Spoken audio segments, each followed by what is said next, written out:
lôi na côn khmai nhôm khơi hai sải trông kê lùi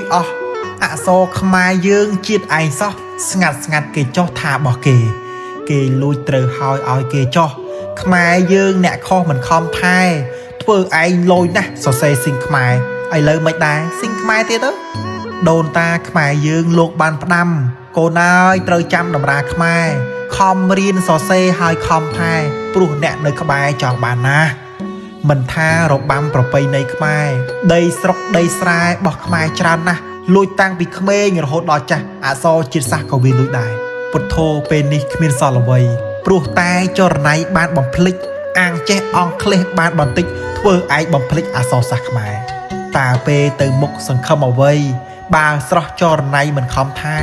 របស់ឯងសោះមិនចេះកែទៅឲ្យគេថែអត់ប្រយោជន៍សរសេរអង់គ្លេសសំនៀងខ្មែរច្រើនណាស់ហោហាយពេញសង្គមអង់គ្លេសមិនច្បាស់ខ្មែរលំអាងអង្វរសុំយំរំអួយខំរៀនអស់លុយម៉ែអើយច្រើនណាស់រៀនគិតឲ្យច្បាស់គុំលំប្រយ័ត្នទៅណាអាត្មាសុំគុំយល់ច្រឡំថាមិនអីអក្សរមានហើយខំថែទៅ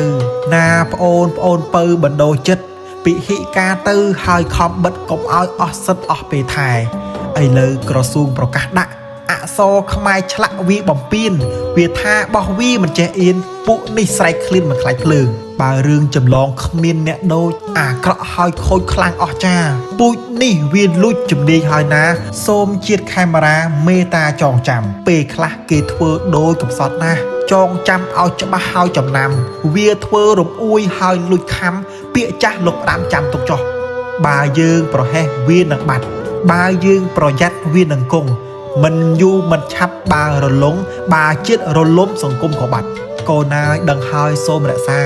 ហើយសូមមេត្តាប្រុងប្រយ័ត្នអក្សរជាតិយើងកុំឲ្យបាត់សូមប្រុងប្រយ័ត្នទាំងអស់គ្នា